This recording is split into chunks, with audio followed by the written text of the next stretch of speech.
Delhi assembly इंतखाब में आम आदमी पार्टी ने लगाई जीत की हैट्रिक। वजीर आला अरविंद केजरीवाल ने अदा किया आवाम का शुक्रिया।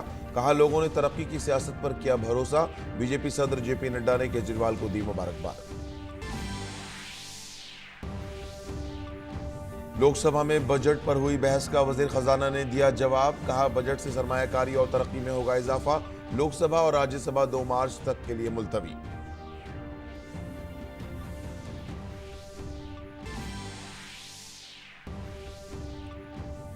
24 और 25 फरवरी को भारत का दौरा करेंगे अमेरिकी सदर डोनाल्ड ट्रंप। व्हाइट हाउस ने कहा, दौरे से दोनों मुल्कों के ताल्लुकात होंगे मजबूत।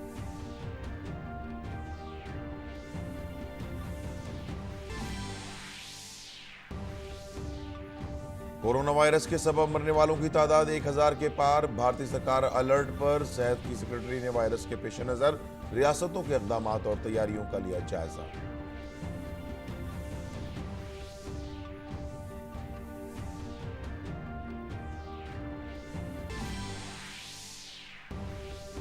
और न्यूजीलैंड ने भारत को 3 एक रोजा मैचों की सीरीज की आखिरी वनडे में 5 विकेट से दी शिकस्त। सीरीज पर 3-0 से किया कब्जा।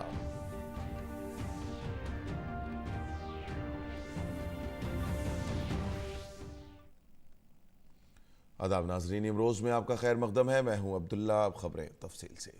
दिल्ली असेंबली इंतखाबात में आम आदमी पार्टी ने बड़ी जीत दर्ज की है। पार्टी मुसलसल तीसरी मरतबा सरकार बनाने जा रही है। हालांकि 2015 के मुकाबले पार्टी को कुछ नुकसान हुआ है। 2015 में आम आदमी पार्टी ने 70 में से 67 सीटों पर जीत दर्ज की थी, लेकिन इस बार पार्टी 62 सीटों पर जीत दर्ज कर रही है। बेशतर सीटों का नतीजा आ गया है। कुछ सीटें बाकी हैं जिन पर अभी हतमी फैसला आना बाकी है। भारतीय जनता पार्टी 8 सीटों पर जीत दर्ज कर रही है। बीजेपी ने 6 सीटें जीत ली हैं, जबकि वो 2 पर आगे चल रही है। 2015 के मुकाबले बीजेपी को 5 सीटों का फायदा होता हुआ नजर आ रहा है। 2015 में बीजेपी ने 3 सीटों पर जीत दर्ज की थी। वहीं कांग्रेस की झोली इस बार भी खाली है। कांग्रेस के वोट फीसद में भी गिरावट आई है। बड़ी जीत के बाद वजीर आला केजरीवाल को चारों तरफ से मुबारकबादी के पैगामात मिल रहे हैं। जीत के बाद अरविंद केजरीवाल ने कहा कि अब नई सियासत शुरू हुई है, जिसमें सिर्फ और सिर्फ तरक्की ही मौजू रहेगा। दिल्ली के लोगों ने आज देश में एक नई किस्म की राजनीति को जन्म दिया है, एक नई राजनीति को जन्म दिया है, जिसका नाम है काम की राजनीति। दिल्ली के लोगों ने अब संदेश दे दिया कि वोट उसी को जो स्कूल बनवाएगा। दिल्ली के लोगों ने संदेश दे दिया, वोट उसी को जो मोहल्ला क्लिनिक बनवाएगा। दिल्ली के लोगों ने संदेश दे दिया, वोट उसी को जो 24 घंटे बिजली देगा। वजीर आज़म नरेंद्र मोदी ने ट्वीट करके अरविंद केजरीवाल को जीत पर मुबारकबाद पेश की है। उन्होंने कहा कि आम आदमी पार्टी और श्री अरविंद केजरीवाल को दिल्ली असेंबली इंतखाब में जीत की मुबारकबाद। दिल्ली के लोगों की तवक्कुआत को पूरा करने के लिए उन्हें नेक ख्वाहिशात। वजीर इत्तलात और नशरियात और बीजेपी के सीनियर लीडर प्रकाश जावड़ेकर ने आम आदमी पार्टी को मुबारकबाद दी है। उन्होंने कहा कि बीजेपी आम आदमी पार्टी को मिली अवामी हिमायत का एहतराम करती है। दिल्ली के जनता ने विधानसभा चुनाव में अपना निर्णय दिया है। हम उस निर्णय का सम्मान करते हैं और केजरीवाल जी को और उनके पार्टी को अभिनंदन करते हैं, शुभकामना देते हैं। दिल्ली बीजेपी के सदर मनोज तिवारी ने अरविंद केजरीवाल को मुबारकबाद दी है। मैं दिल्ली के सभी मतदातागण को बहुत धन्यवाद देता हूं उनके मतदान के लिए। दिल्ली की जनता का ये जो जनादेश है, उसको सर माथे रखते हुए मैं अरविंद केजरीवाल जी को बहुत बधाई देना चाहता हूं। मुझे पूरी उम्मीद है कि वो दिल्ली की आकांक्षाओं के अनुरूप दिल्ली सरकार में अच्छा करते हुए दिल्ली को उसके अपेक्षाओं की पूर्ति करेंगे। मनोज तिवारी ने इंतखाबात में हार की जिम्मेदारी कबूल की है। मैं सभी कार्यकर्ताओं से कहूँगा, आप बिल्कुल, अभी तो निराशा की कोई बात नहीं है। अभी जो एग्जिट पोल दिखाया उससे हम बहुत ज़्यादा पा रहे हैं। 2 दिखाया, हम 22 पा रहे हैं। तो अभी निराश नहीं हो कोई। और अभी जो हमारी जानकारी है 27 सीटों पे मात्र 1000 वोटों का, 700 से 1000 वोटों का अंतर है। तो ये तो 2-2 एक चरण में भी खुलने में भी ये इधर उधर हो सकता है। बीजेपी के सीनियर लीडर सीपी ठाकुर ने इंतखाबी नताइज पर कहा कि बीजेपी की तरफ से इंतखाबात में कमी रह गई। उन्होंने कहा कि पूर्वांचल के राय दहिंदगान ने इतना एतमाद जाहिर नहीं किया जितना करना चाहिए था। कहीं तो हम लोग मेहनत जितना करना चाहिए नहीं किए, तभी तो कमी रह गई। और जो यहाँ वाले लोग और कार्यकर्ता ज़्यादा मेहनत किए हम लोगों से, यही नेट रिजल्ट अंत में यही कहना पड़ेगा। छोटी छोटी चीज़ पर ध्यान दिया उन लोगों ने। दिल्ली असेंबली इंतखाबात के नताइज के दौरान जहां एक तरफ आम आदमी पार्टी के दफातर के अंदर कारकुनान में जोशो खरोश का माहौल है, तो वहीं कांग्रेस और बीजेपी के दफ्तर में खामोशी छाई हुई है। कांग्रेस का खाता भी नहीं खोल पाया।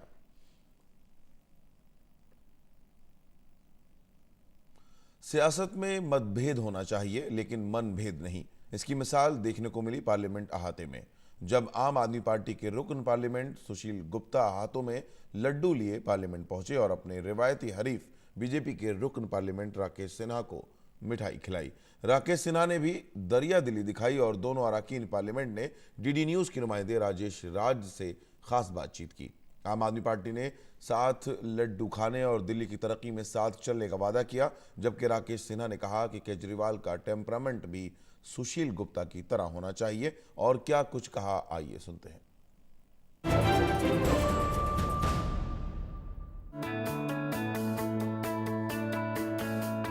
देखिए डेमोक्रेसी की क्या खूबसूरती है कि आम आदमी पार्टी के सांसद सुशील गुप्ता जब संसद भवन पहुंचे तो हाथों में लड्डू लेकर पहुंचे और वो अपने चिर प्रतिद्वंदी भारतीय जनता पार्टी के सांसद राकेश सिन्हा को लड्डू खिलाकर उन्होंने उनका स्वागत किया।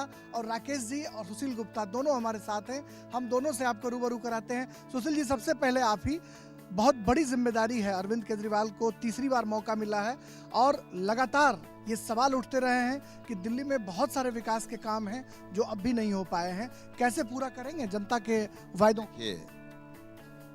आज जो लड्डू खिला रहे हैं हम, इसका स्पष्ट संदेश है कि हम साथ मिलकर काम करेंगे। दिल्ली को विकसित करने के लिए हर आदमी का सहयोग लेंगे, जहां से सहयोग मिल सकता है उस सहयोग की हम अपेक्षा करेंगे।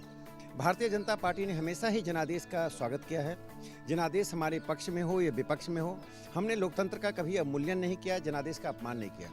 लेकिन आप कल्पना कीजिए कि अगर 60 सीटें भारतीय जनता पार्टी को आती तो आम आदमी पार्टी के लोग लड्डू खाने की बात तो दूर, वे दिल्ली को अराजकता के अग्निकुंड में ढकेल देते। वे आरोप लगाते ईवीएम के कारण, षड्यंत्र सिद्धांत के कारण।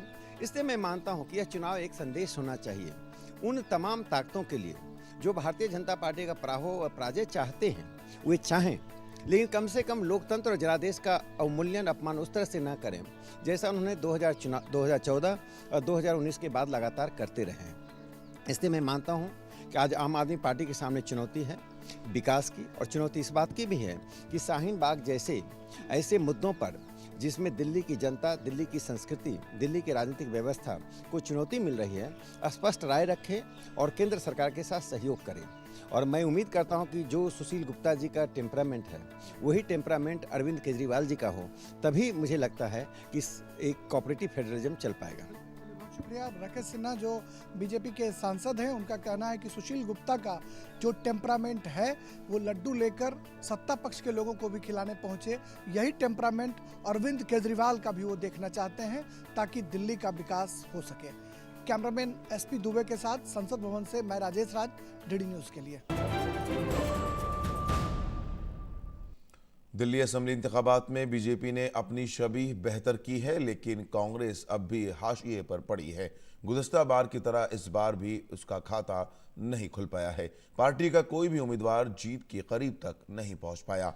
इस पर कांग्रेस की सीनियर लीडर अधीर रंजन चौधरी समेत मध्य प्रदेश के वजीर आला कमलनाथ ने क्या कुछ कहा, आइए जानते हैं। कांग्रेस पार्टी कभी सत्ता कब्जा करने के कगार पे खड़े है और कब्जा करने के लिए कोशिश कर रही है, ये कभी हम नहीं सोचे। हमारा मकसद ये था कि हमारा कुछ सीटें मिले और दिल्ली में कांग्रेस पार्टी की जो एग्जिस्टेंस है वो एग्जिस्टेंस विजिबल रहे, दिखाई दे कि हाँ कांग्रेस पार्टी है। क्योंकि शुरू से ही दिल्ली की जो चुनाव, ये चुनाव बाईपार्टीजन रूप से हुआ है। ये बाईपार्टीजन जब हुआ है, ये मल्टी पार्टीजन नहीं हुई, तो इसलिए ये दो पार्टी के अंदर ये हो गए हैं, ये इसका नतीजा निकला। तो पहले से हम जानते थे कि हमारी संगठन और जो आज, पर सबसे बड़ी बात है कि भाजपा का क्या परिणाम हुआ, जो इतनी लंबी चौड़ी बात करते हैं। और केंद्र भी दिल्ली में है, तो अगर संतुष्ट होते लोग, संतुष्ट होते, सबसे ज़्यादा करीब अगर किसी स्थान पर हैं तो मोदी जी तो दिल्ली से सबसे ज़्यादा करीब है। इंतखाबी नताइज पर कांग्रेस के तर्जुमान रणदीप सिंह सुरजेवाला ने क्या कहा, आइए सुनते हैं।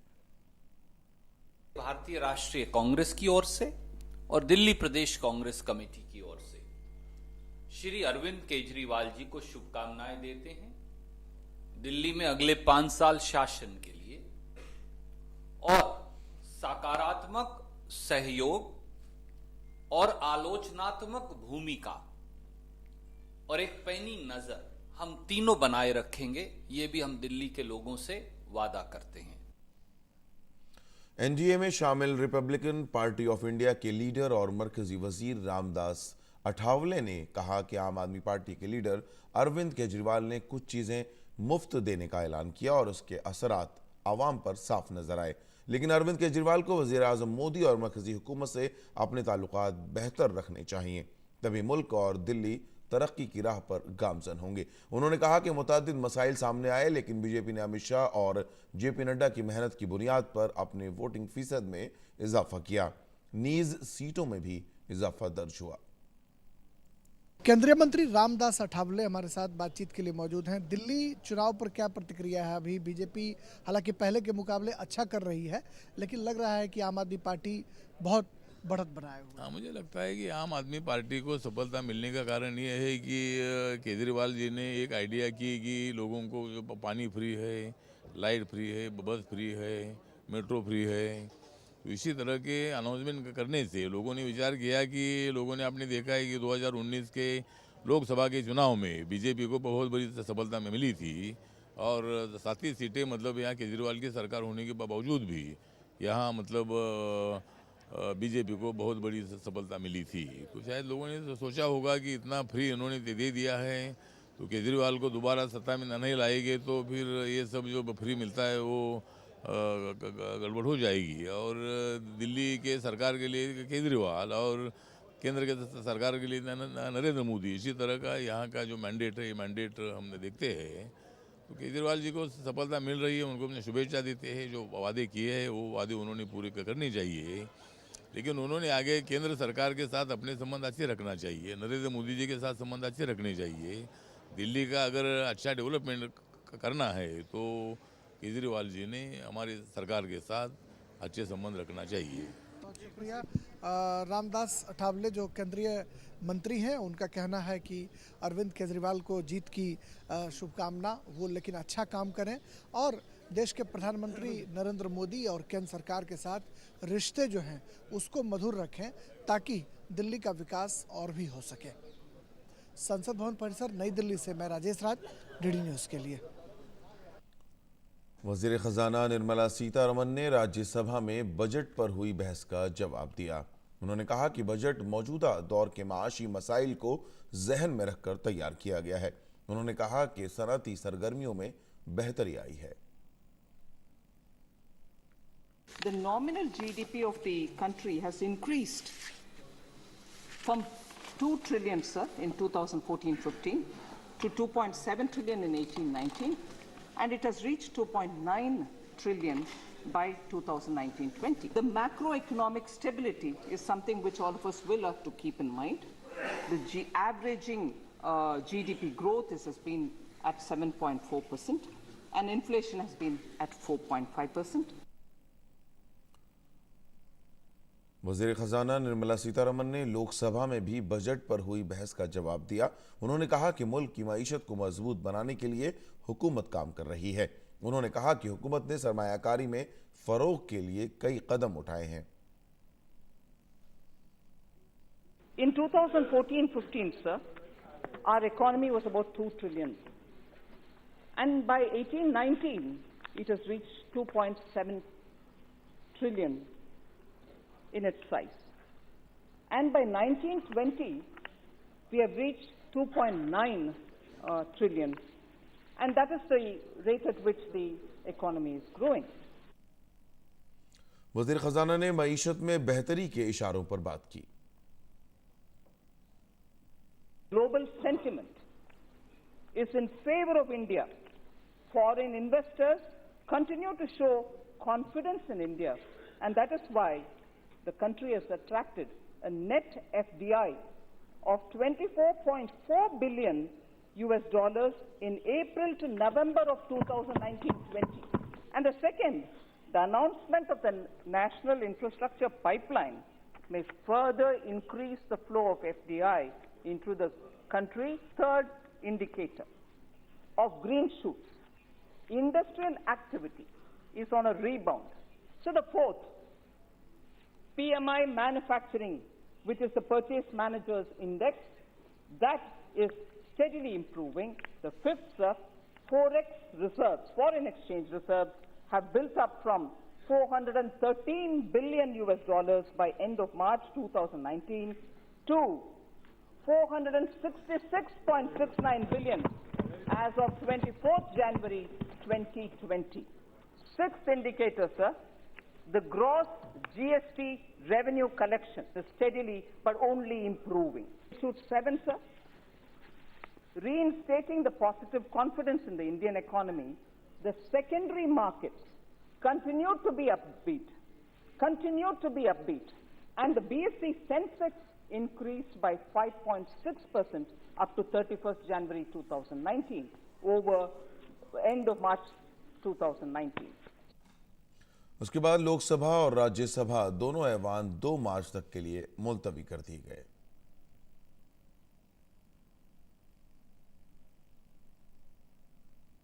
और अब बात निर्भया केस मामले की। निर्भया मामले के सभी कसूरवारों को सुप्रीम कोर्ट ने आज नोटिस जारी किया और कहा कि गुनहगारों को एक साथ फांसी देने के हुक्मनामे पर फिलहाल कोई रोक नहीं है। इस मामले पर सुप्रीम कोर्ट 13 फरवरी को अगली समाअत करेगा। दूसरी तरफ कसूरवार विनय शर्मा ने रहम की अर्जी को मुस्तरद करने के फैसले को सुप्रीम कोर्ट में चैलेंज किया है। उसने अर्जी में सजाए मौत को उम्र कैद में तब्दील करने की गुजारिश की है। सदर जमहूरिया रामनाथ कोविंद ने विनय की रहम की अर्जी मुस्तरद कर दी थी। उत्तर प्रदेश में वाराणसी के लोग यहां के रुकन पार्लिमान और मुल्क के वज़ीर-ए-आज़म की हर अपील का एहतराम करते हैं। बनारस के नौजवान तलबा और तालिबात वज़ीर-ए-आज़म की हर अपील की तकमील के लिए पूरी तनदही से मसरूफ हो जाते हैं।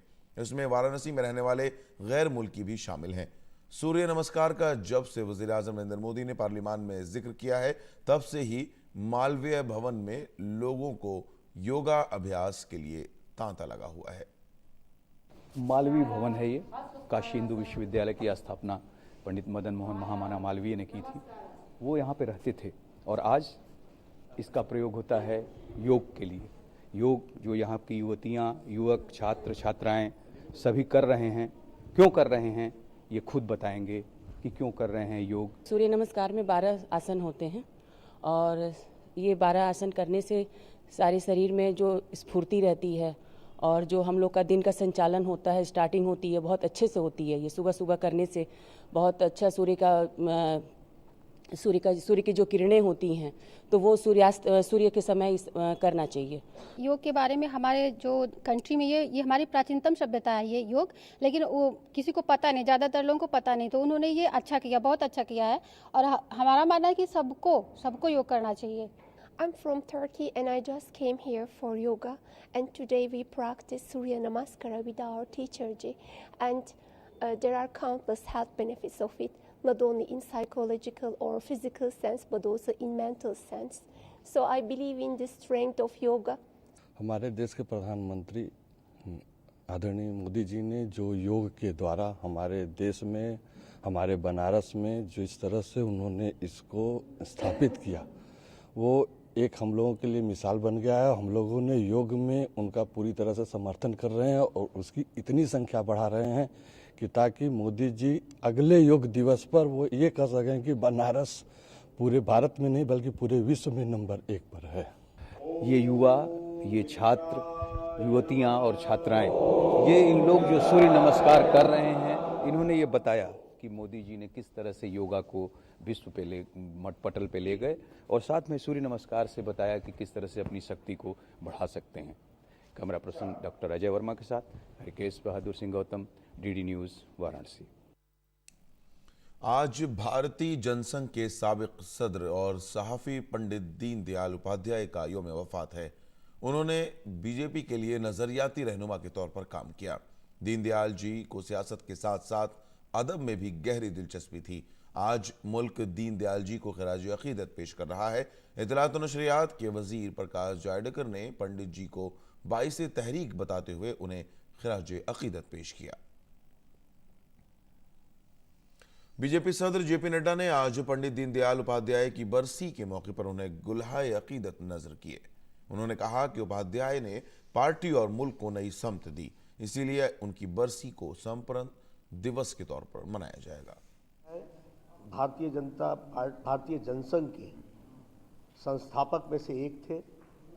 उन्होंने इसके स्थापना काल से भारतीय जनसंघ को आगे बढ़ाने का काम किया। वो प्रथम में 1952 में महामंत्री बने और महामंत्री बनने के बाद उन्होंने पार्टी को विस्तार किया श्यामा प्रसाद मुखर्जी जी के नेतृत्व में। बहुत कम ऐसे नेता होते हैं जिसमें तीनों गुण हों। वह राजनेता भी थे, वो संगठक भी थे और वो विचारक भी थे।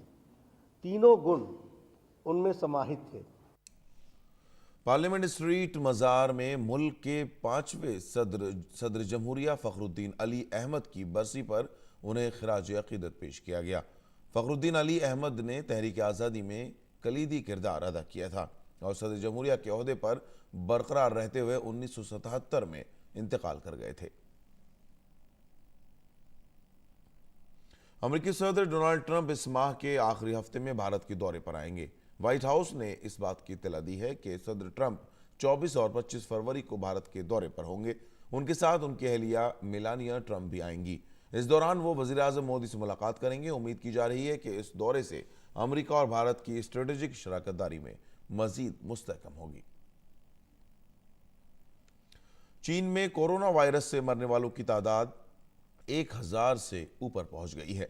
हुएबी के हेल्थ कमीशन ने वस्ती सूबे में 2097 नए मामलों की तस्दीक की है। चीन के सदर शी जिनपिंग ने कल बीजिंग का दौरा करके सूरत हाल का जायजा लिया। उन्होंने इस बीमारी से सबसे ज्यादा मुतासर वुहान के अस्पताल में वीडियो कॉल करके सूरत हाल का जायजा लिया। उन्होंने उम्मीद जाहिर की कि कोरोना वायरस के खिलाफ लड़ाई में जीत हासिल होगी। चीनी वजारत खारजा ने कल बताया कि कोरोना वायरस से चीन में 27 मुल्कों के शहरी मुतासर हुए हैं और उनमें से 2 की मौत हो गई है। इस दौरान आलमी सेहत तंजीम की क़यादत में आलमी माहिरीन की एक टीम चीन पहुंच गई है, जहां वो कोरोना वायरस के मामलों से निपटने में चीन के तिब्बी एहलकारों की मदद करेगी। वज़ीर आज़म नरेंद्र मोदी ने भी चीनी सदर शी जिनपिंग को खत लिखकर चीन में कोरोना वायरस से निपटने के लिए एक जहती और मदद की पेशकश की है। इस दौरान चीन के बीमारी कंट्रोल रोकथाम मरकज ने बताया है कि कोरोना वायरस से निपटने के लिए बनाया जाने वाला टीका बिल्कुल इब्तिदाई मरहले में है। बीजिंग, शंघाई समेत कई शहरों में 17 दिन की चीन की नए साल की छुट्टियां खत्म होने के साथ ही लाखों मुलाजिमीन के काम पर वापस लौटने के बाद इस वायरस के फैलने का खतरा बढ़ने का अंदेशा है। हालांकि चीन की सरकार ने लोगों से घर से ही काम करने के लिए कहा है। हांगकांग के सिंग ई इलाके की एक बिल्डिंग में 2 लोगों के कोरोना वायरस से मुतासर होने की तस्दीक के बाद इस बिल्डिंग में रहने वाले दीगर लोगों को मुतासर लोगों से अलग रख दिया गया है। सेंटर फॉर हेल्थ प्रोटेक्शन के डायरेक्टर ने कहा कि जिन लोगों में कोरोना वायरस की अलामात नजर आ रही हैं उन्हें एहतियातन निगरानी में रखा जाएगा। हांगकांग में कोरोना वायरस के 42 मामलों की तस्दीक हुई है। इंग्लैंड के मुतादिद हिस्सों में सियारा तूफान की वजह से सैलाब की संगीन सूरत हाल बनी हुई है। तूफान की वजह से इन इलाकों में तेज हवाएं भी जारी हैं। यॉर्कशायर के हेब्डन ब्रिज में इतवार को कुछ मकानों और बाजारों में पानी दाखिल हो गया था, जिसके बाद पूरे बरतानिया में 200 से ज्यादा सैलाब से मुतालिक वार्निंग जारी की गई।